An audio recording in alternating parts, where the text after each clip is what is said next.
작년에 나온 영화 가운데 영화 제목이 세상을 바꾼 변호인이라는 영화가 있었습니다. 이 영화는 실화를 바탕으로 실제 인물을 바탕으로 만든 영화입니다. 긴즈버그라고 하는 미국의 유명한 그 변호사인데, 이분은 미국 역사상 두 번째로 연방 대법관, 그러니까 여인으로는 두 번째로 연방 대법관이 된 사람입니다. 그리고 지금도 현직에서 활동을 하고 있는 인물입니다. 그녀는 1956년 하버드 대학교의 로스쿨에 들어가는데, 이때만 해도 미국이 남녀 차별이 굉장히 많을 때였습니다. 당시에 신입생이 500명이었는데 그 중에 여학생이 9명밖에 되지 않았고, 그 중에 한 사람이 긴즈버그였습니다.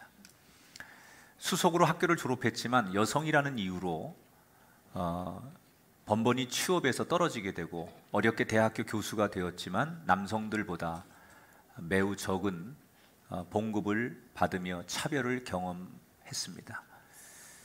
이런 사회적 분위기에 맞서던 그녀에게 중요한 사건이 하나 맡겨지는데, 1973년 남성들로부터 그 동일한 혜택을 받지 못하는 것에 대해서 소송을 제기한 한 여자 군인의 변호를 맡게 됩니다.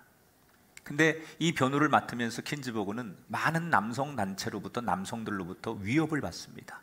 그렇지만 꿋꿋하게 자신의 임무를 감당을 해갑니다. 그리고 여성과 관련된 재판에서 미국 역사상 처음으로 승소를 하게 됩니다. 근데 이 승소가 굉장히 중요한 변화를 알려오는데, 이때부터 미국 사회가 변하면서 남녀 차별을 두었던 178개의 이 법안들이 개정되기 시작합니다. 결국 긴즈버그라고 하는 한 사람의 의지가 평등의 문제로 골머리를 앓던 미국 사회의 변화, 시작을 가져오게 했다. 우리는 대개 개혁을 하거나 어떤 일을 변화할 때 큰 힘이 있어야 되거나 다수의 사람들이 필요하다, 이렇게 생각을 합니다만, 역사를 가만히 되돌아보면 언제든지 세상은 한 사람에 의해서 변화를 가져오게 됩니다. 성경을 봐도 그렇습니다. 이스라엘이 큰 위기에 빠질 때마다 많은 무리 또는 많은 세력들이 이스라엘을 구한 게 아닙니다.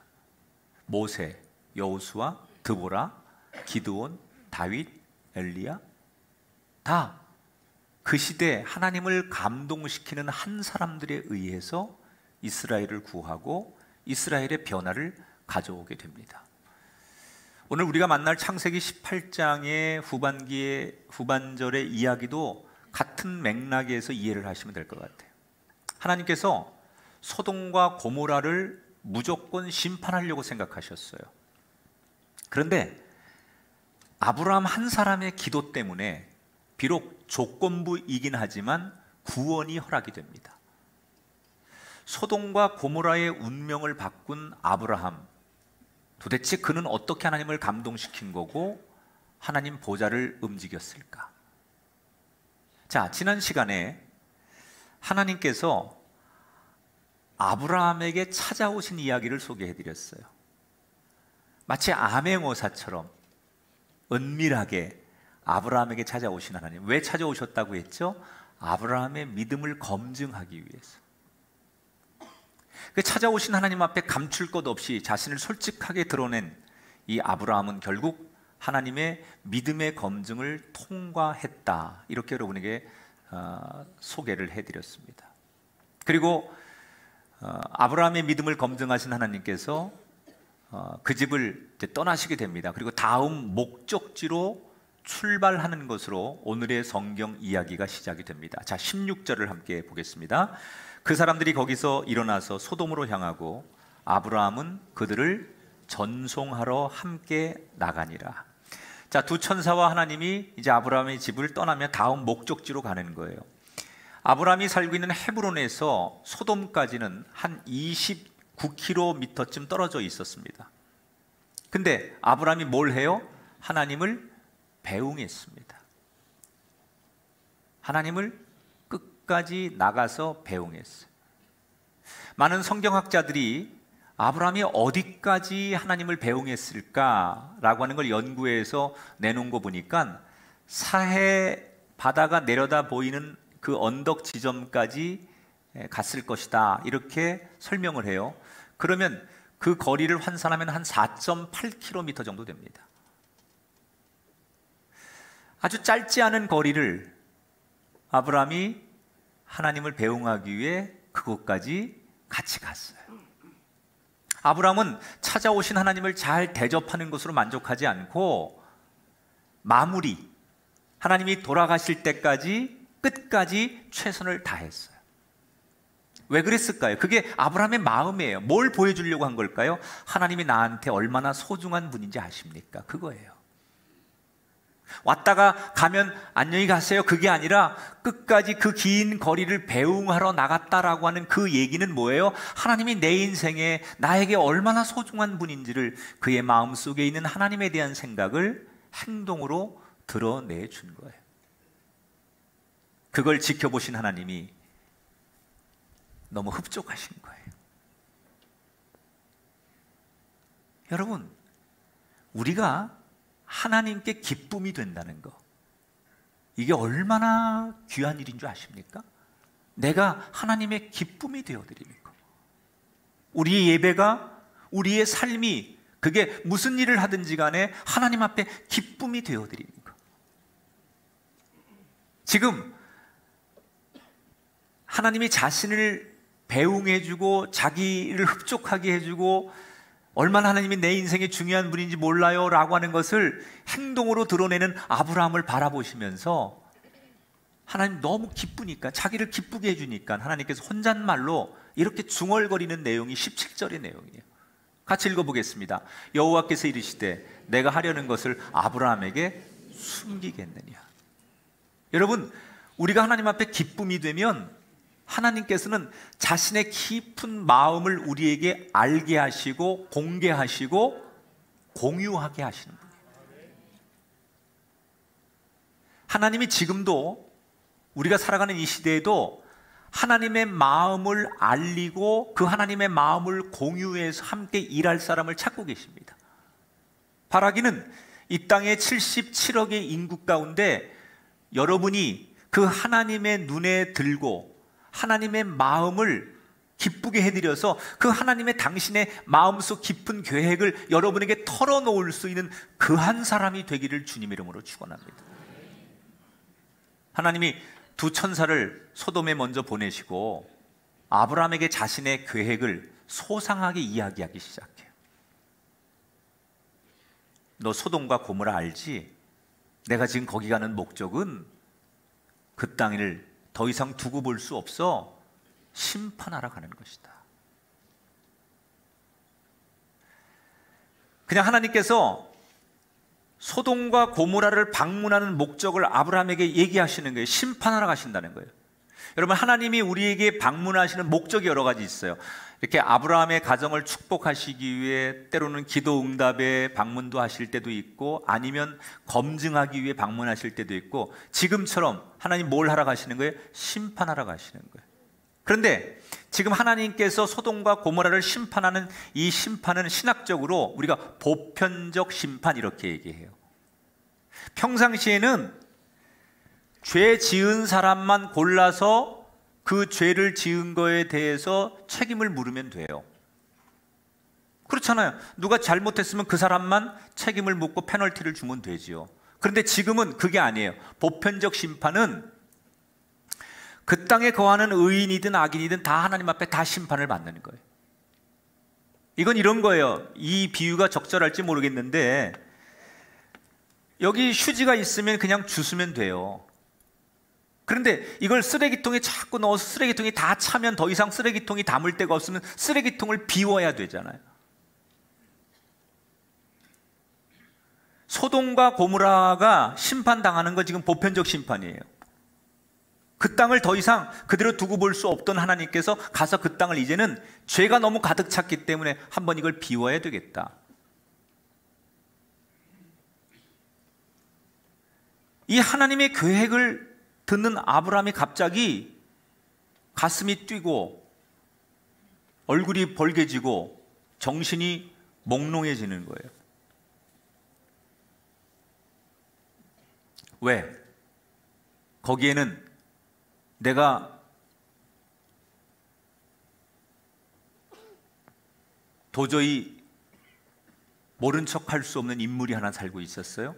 그가 조카 롯이었어요. 아브라함에게 여러분, 이 롯은 그냥 단순한 조카가 아니에요. 이 조카 롯은 아브라함의 동생 하란이 먼저 죽잖아요. 그래서 아버지 없고 아브라함은 아들이 없고, 그래서 동생이 죽고 남겨놓은 어린 조카를 아들처럼 수십 년간 키웠어요. 그 본토 친척을 떠나서 가나안으로 이주를 할 때 다른 식구들은 다 주저할 때 조카가 삼촌을 따라서 함께 왔어요. 그러니까 서로 두 사람은 수십 년 동안 믿고 의지하면서 단순한 조카가 아니에요. 정말 아들 같은, 또 아버지 같은 그런 존재예요. 그러나 두 사람과의 관계 속에 늘 롯이 아브라함에게 잘했던 일만 있지는 않았어요. 각자의 길을 가겠다고 결정했을 때 한 번의 양보나 배려 이런 거 없이 좋은 땅으로 가버린 조카 롯. 그렇게 잘 사는 줄 알았더니 어느 날 포로가 되어서 아브라함이 목숨을 걸고 힘들게 그 조카 롯을 구해주었지만 그 이후에 한 번도 지금까지 아브라함을 찾지 않은 롯. 쏟은 정이 많은 만큼 롯에 대한 서운한 마음도 많을 수밖에 없습니다. 하지만 하나님께서 이 소돔에 대한 심판을 말씀하는 순간 아브라함은 서운한 게 중요한 게 아니에요. 그 옛날 군인들을 데리고 오직 조카를 구해야 되겠다라고 물불 안 가리고 갔던 그때처럼 지금도 롯을 살려야 되겠다라고 하는 간절한 마음밖에는 다른 게 생각이 나지 않는 거예요. 그래서 하나님 말씀을 듣자마자 아브라함은 하나님을 붙들고 조심스럽게 이렇게 대화를 진행합니다. 자, 24절을 보겠습니다. 그 성 중에 의인 50명이 있을지라도 주께서 그곳을 멸하시고 그 50의인을 위하여 용서하지 아니하시리까. 자, 하나님이 지금 보편적 심판을 하신다고 그랬잖아요. 아브라함이 뭐라고 얘기하는 거예요? 하나님, 그 땅에 다 악인만 있는 게 아니지 않겠습니까? 그 땅에 의로운 사람도 있을 텐데 만약 그런 사람이 한 50명 정도 있다고 하면 그 사람들까지 모두 다 하나님 그렇게 유황불로 또는 지진으로 그 땅에 재앙을 내리셔서 심판하시는 거 너무나 공평하지 않습니다. 불공평합니다. 그러니 하나님, 그 땅에 50명의 의인이 있다고 생각하시면 어떻게 그 땅을 심판하시겠습니까? 라고 물어보는 거예요. 하나님 뭐라고 대답하세요? 그래? 네 말대로 그 땅에 50명의 의인이 있다면 내가 그 땅을 용서하리라. 26절에 그렇게 나와요. 자, 아브라함의 고백을 하나님께서 받아주신 거예요. 근데 이거는 하나님이 원하고 바라던 게 아니었어요. 하나님은 지금 소돔과 고모라를 심판하러 가시는 거예요. 그런데 아브라함이 중간에 개입해서 하나님 이렇게 되면 그렇게 하면 안 되지 않습니까? 라고 하는 아브라함의 간청에 하나님께서 그래라고 멈추셨어요. 도대체 하나님의 계획을 돌이키신 이유가 뭘까? 아브라함의 그 말 한마디 하나님께서 계획하시고 실행하려고 했던 그 모든 것을 멈추신 이유가 뭘까? 그것은 하나님 보실 때 아브라함 안에 있는 한 가지를 하나님이 보신 거예요. 그게 뭐냐? 감정을 넘어서는 뜨거운 사랑을 하나님이 보신 거예요. 자, 지금 아브라함이 하나님 앞에 의인 50명이 있으면 심판을 멈춰 주십시오라고 요청했을 때 하나님이 그 진짜 의도를 몰랐을까요? 아브라함의 진짜 의도는 그 땅에 의인 50명이 있으면 불공평하지 않습니까? 라고 하는 이 말은 사실은 뭘 말하고 싶은 거예요? 내 조카 살려달라는 얘기예요. 50명이라고 거룩하게 의인 50명이 있으면 그 땅을 용서하셔야 되지 않습니까? 라고 말하지만 진짜 속내는 내 조카를 살리고 싶은 게 아브라함의 진짜 마음이거든요. 그걸 하나님이 모르실 리가 없어요. 다 알아요. 그런데 하나님은 그런 아브라함의 생각을 꼼수 부린다고 생각하지 않고 그 아브라함의 순수한 사랑. 왜?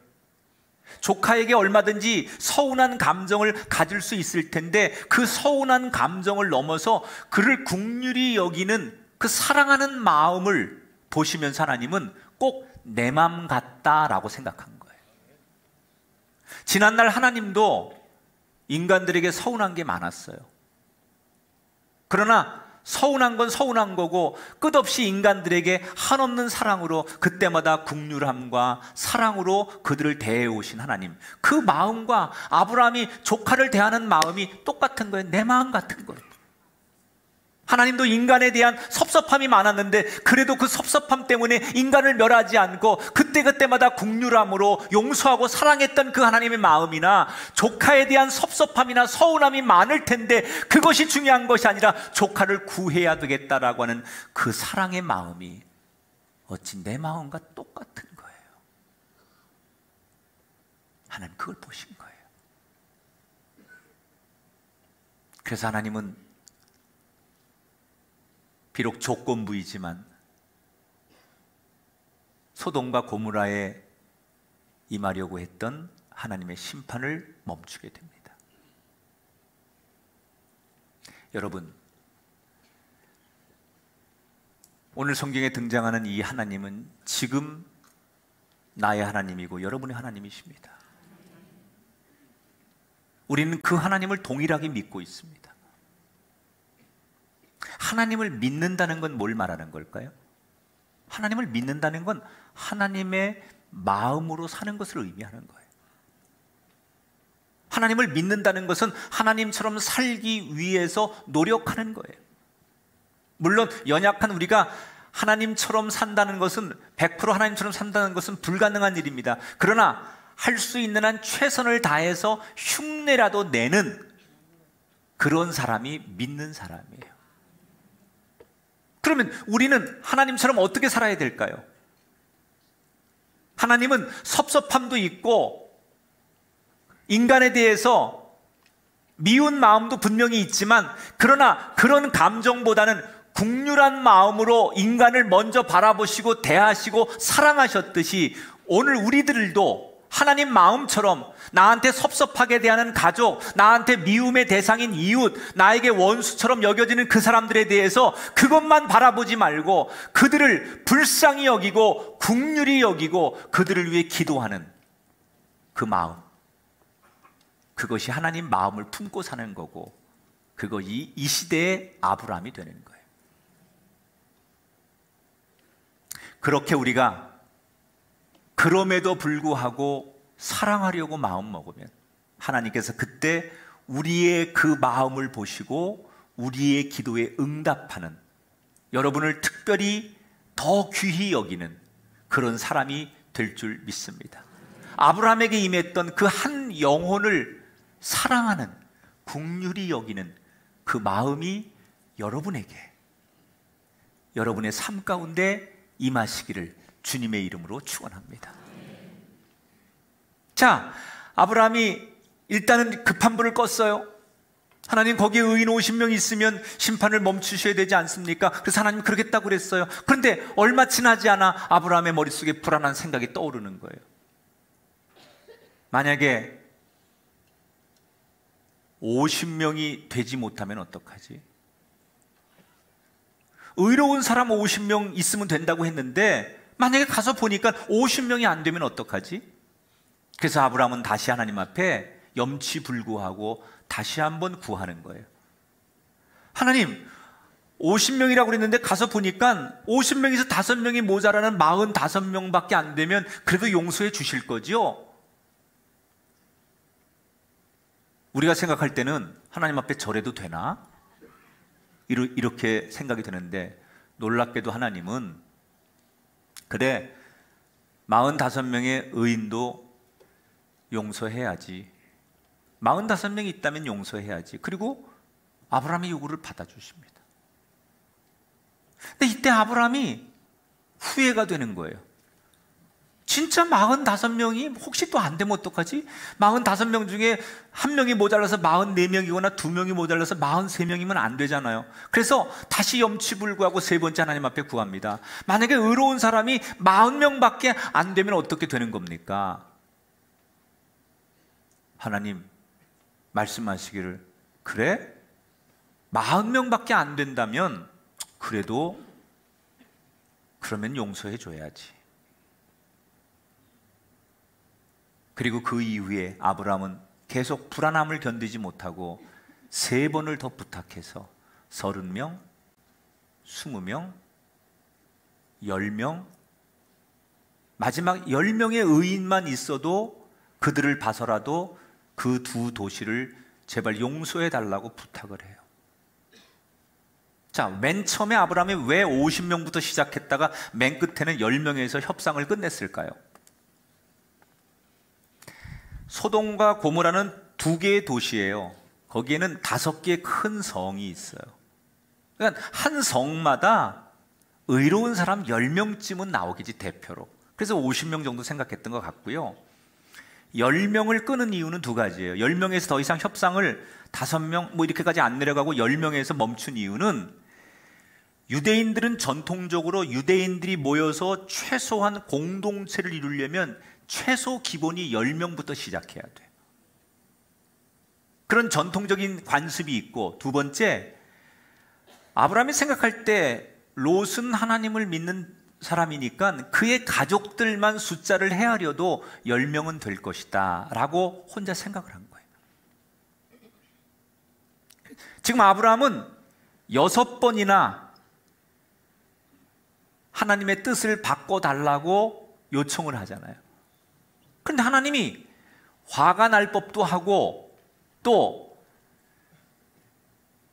귀찮기도 하고 그럴 텐데, 하나님은 아브라함이 6번이나 무례하게 계속 요청을 하는데 그때마다 알겠다고 하시거든요.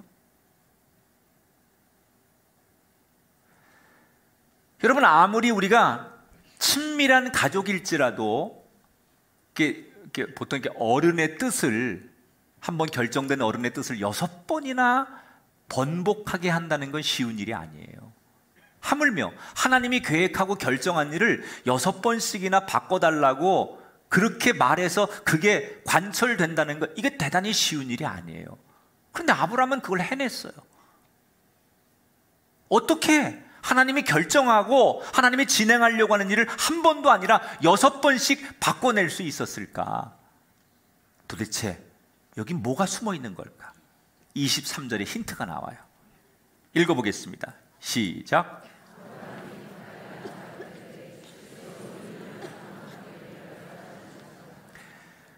자, 이 말씀 속에 아브라함은 하나님이 어떤 분인지 너무나 잘 알고 있었다는 거예요.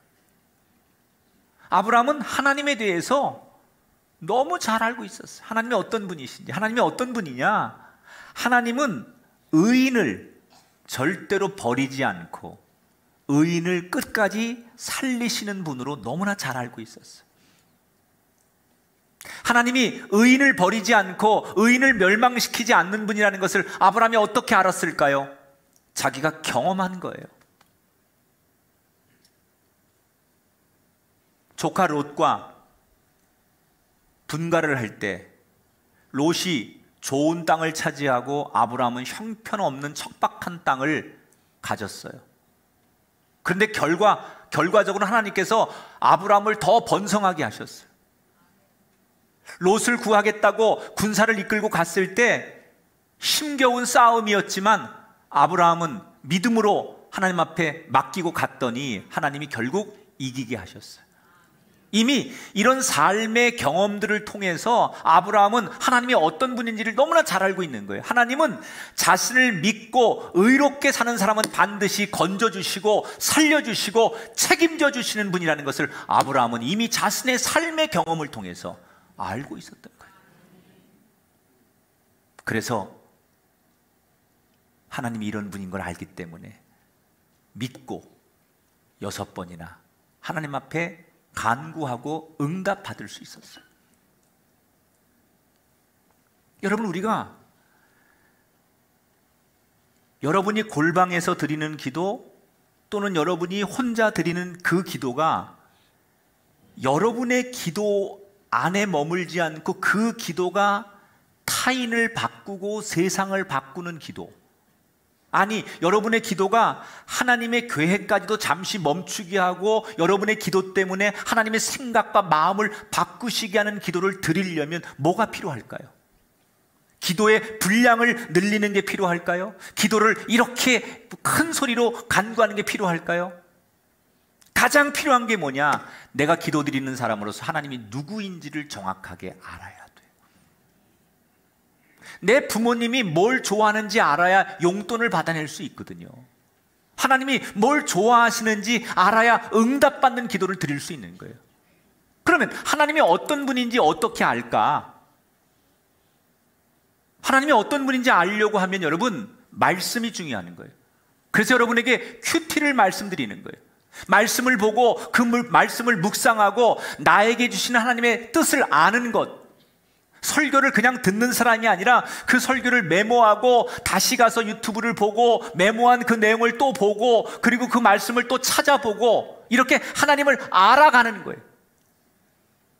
그냥 피상적으로 설교할 때만 듣는 하나님이 아니라 나도 그 하나님을 알고 싶어서 더 열심히 그 하나님을 공부하는 거예요. 그리고 그런 것들이 하루하루 쌓여갈 때 우리가 드리는 기도에 언젠가부터 힘이 생기기 시작하는 거예요.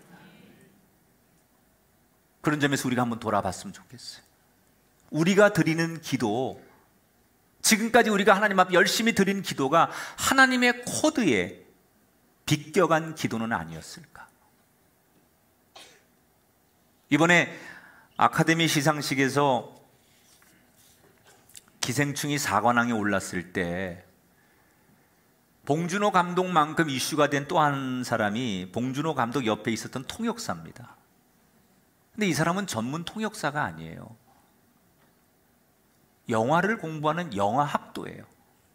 그런데 이 사람이 영화를 공부하다 보니까 감독의 마음, 배우의 마음, 영화의 특성을 너무나 잘 아는 거예요. 그래서 봉준호 감독의 그 숨어있는 뉘앙스까지 영어로 전달할 수 있었다는 거예요.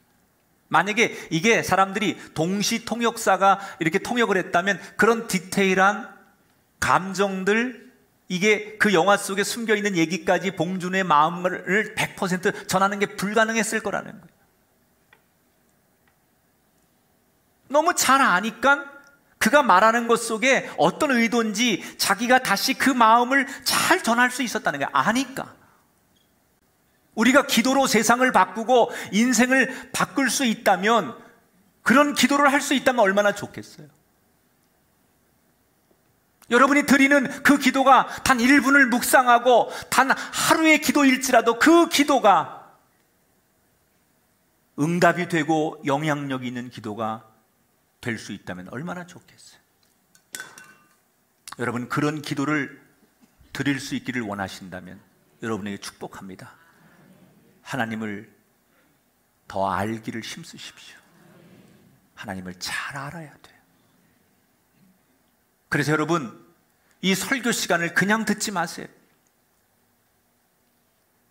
메모하세요. 또 들으세요. 주중에 몇 번이고 또 들으세요. 여기서 안 들리는 내용이 유튜브를 보시고 여러분 다시 이 설교를 또 한 번 보고 2번 보고 3번 보면 여기서 안 들리던 것, 여기서 느끼지 못하는 내용들이, 숨어있는 내용들이 보이게 될 거예요. 일상에서 여러분 열심히 큐티 하십시오. 그래서 내가 지금보다 하나님과 더 가까워지고 그 하나님을 너무 잘 알아서 그 하나님의 능력을 힘입어서 세상을 변화시키는 능력의 기도자들이 되시기를 주의 이름으로 축원합니다. 아브라함은 6번의 기도를 모두 응답받고 조건부이지만 2 도시를 살립니다. 아브라함이 도대체 응답받은 이유가 뭘까요? 2가지를 얘기했어요. 한 영혼에 대한 사랑, 감정, 조건 이런 것을 넘어선 사랑. 또 하나, 하나님이 누구신지에 대해서 아브라함은 너무나 잘 알고 있었어요. 이 2가지를 놓고 이 2가지의 조건이 전제되고 기도했기 때문에 아브라함의 기도는 하나님의 보좌를 움직이는 기도가 될 수 있었다는 거예요. 여러분, 우리가 살아가는 이 세상이 소돔과 고모라하고 비교하면 덜 타락했을까요? 어느 유명한 목사님이 그런 설교를 했어요. 하나님이 지금의 이 시대를 심판하지 않으시면 소돔과 고모라에 대해서 사과하셔야 된다. 지금은 소돔과 고모라를 능가하는 죄악을 가지고 있는 세상을 살고 있어요. 그러면 이 시대에 가장 필요한 게 뭘까요? 이 시대에 아브라함이 필요한 거예요. 그 아브라함이 누가 되어야 됩니까? 목사가 되어야 됩니까? 나 아닌 다른 사람이 되어야 됩니까? 아닙니다. 저는 오늘 성경에서 하나님 우리에게 주시는 가장 중요한 메시지 가운데 하나가 나만 잘하면 된다는 거예요. 나만. 우리가 정치, 사회, 경제, 문화, 우리 가정에서 남편 책임, 아내 책임 이렇게 말하는데 아니에요. 그리스도인의 시각은 달라야 돼요. 내가 잘하면 돼요. 내가 아브라함이 되고 내가 의로운 사람이 되면 돼요. 그러면 내가 하나님 앞에 의로운 사람이 되어 하나님 앞에 간구하고 중보하면 하나님이 이 땅을 심판하시는 것을 멈추시고 기다려주시고,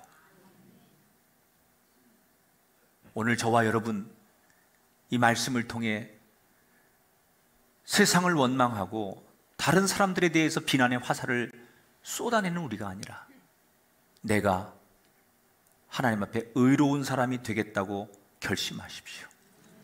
이 말씀을 기억하며 우리 교회에 또 다른 아브라함이 많이 나와서 여러분 가정이 여러분 때문에 일어나고 우리 교회가 그 사람들 때문에 부흥되고 우리의 조국과 이 정말 재앙이 임한 이 지구촌에 그 의인들의 기도 때문에 하나님의 심판이 멈춰지는 의로운 세상이 되는 그날을 꿈꾸며 여러분 하나님의 사랑을 사모하는 자, 하나님의 평안을 바라보는 자, 너의 모든 것 창조하신 우리 주님이 너를 얼마나 사랑하시는지 하나님께 찬양과 경배하는 자, 하나님의 선하심을 닮아가는 자, 너의 모든 것 창조하신 우리 주님이 너를 자녀 삼으셨네. 하나님 사랑의 눈으로 너를 어느 때나 바라보시고 하나님 임장한 귀로서 언제나 너에게 기울이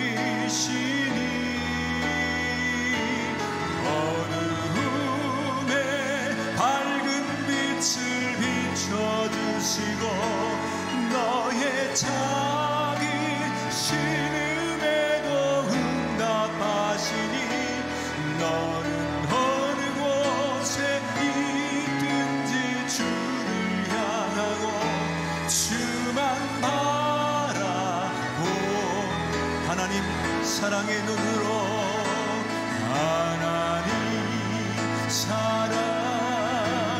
눈으로 너를 어느 때나 바라보시고 하나님 인자한 귀로서 하나님 인자한 귀로서 언제나 너에게 기울이시니 어두움에 밝은 빛을 비춰주시고 너의 작은 신음에도 응답하시니 너는 어느 곳에 있든지 주를 향하고 주만 바라. 우리 두 손 높이 드시고 한 번 더 하나님 사랑의 눈으로 하나님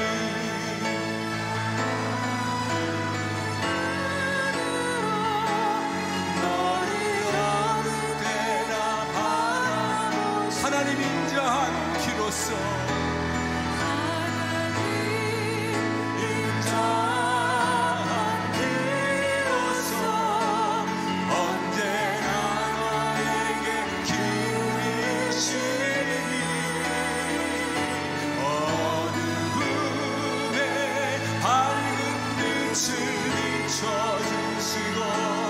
너의 작은 신음에도 응답하시니 너는 어느 곳에 있든지 주를 향하고 주만 바라보 주만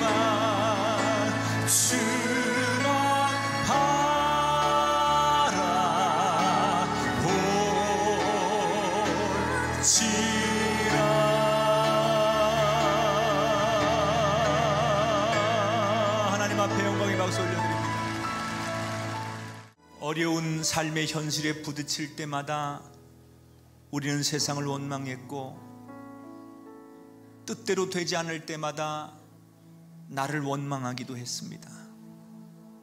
그런데 그 모든 뜻들이 기도하라는 하나님의 음성이었습니다.